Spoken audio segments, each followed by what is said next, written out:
Shabbat Shalom, everyone. This Shabbos is a very special Shabbos. Shabbos Rosh Chodesh Teves, the Shabbos of Chanukah, Shabbos Parshat Mikeitz. And so we're going to take out 3 Torahs, one of the few times of the year in which we take out 3 Torahs, and we're going to open up the Ark. We get to take out 3 Torahs to read. Parshat Mikeitz, the Shabbos of Mikeitz. We read the Shabbos of Chanukah and the Shabbos of Rosh Chodesh.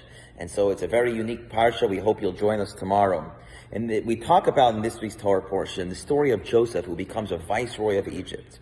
One of the unique things that the Greeks, when they were Hellenizing the Jews, was they would make them sign on a horn of an ox, a keren shar, a horn of an ox, that they have no belief in Hashem, they have no emunah in Hashem. Why would they make them do this? What was the reason for such a silly thing?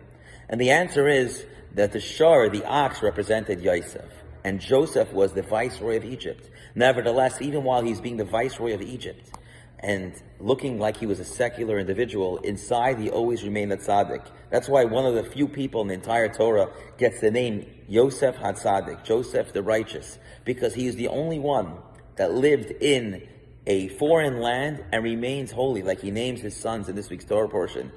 Gershom, Kigera, Yisi, Be'eretz Nachariah.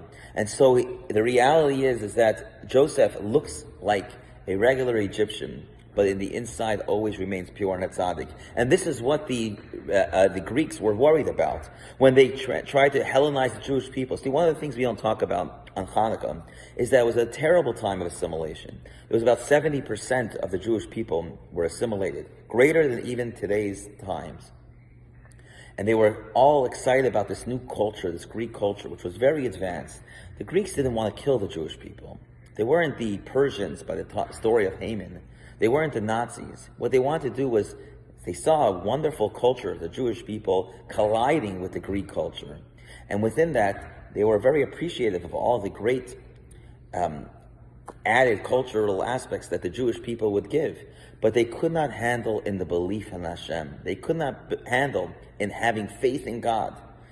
They were saying, you want to keep Shabbos, no problem. Do it on Sunday. Don't do it on Shabbos because God said so. You want to eat healthy? Eat healthy. Don't eat kosher because God said to you. Don't give a bris. The human being is the most powerful human being in the world, greater than any gods. And so there was just a small clan of Jews, and these small clan of Jews, the Maccabees, they went on to fight the Greeks only to have belief in Hashem. Today we would consider these Jews incredible extremists. But they went to fight because they knew that without having these aspects of belief in Hashem, emunah in Hashem, and just living to cultural aspects, just having bagels and lox, and having a nice dinner with the family, and being a good person, that wasn't going to keep Judaism alive. But what would keep Judaism alive is the God's mitzvahs and listening to Hashem because Hashem told us so. And so they were willing to go on this fight. And it's very interesting that the Talmud asked the question, "My Chanukah?" What is the story of Chanukah?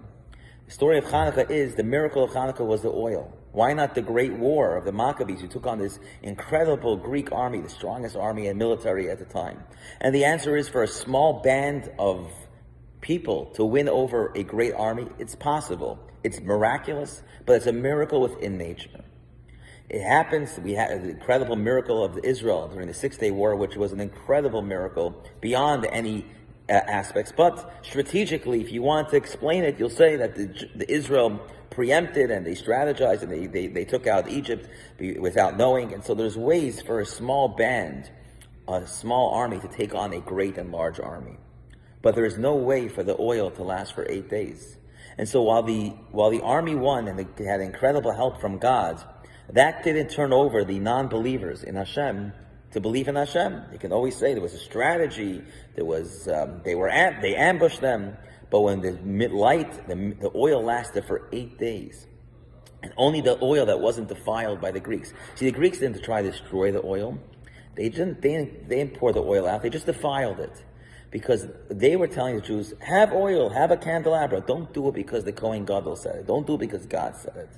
And so when the Jews came back to the Holy Temple, technically, from a halachic perspective, they could have lit any oil during wartime.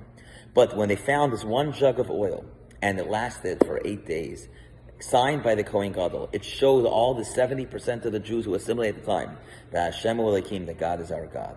And so we go into this special Shabbos, to celebrate of Hanukkah, a celebration of lights, of the candles, of the Shabbos and the candle of menorah. We take on this very special idea to go a little bit beyond ourselves, to have special faith in Hashem and do a mitzvah which we may not fully understand. We may not just feel good, but do something because God said we should do it.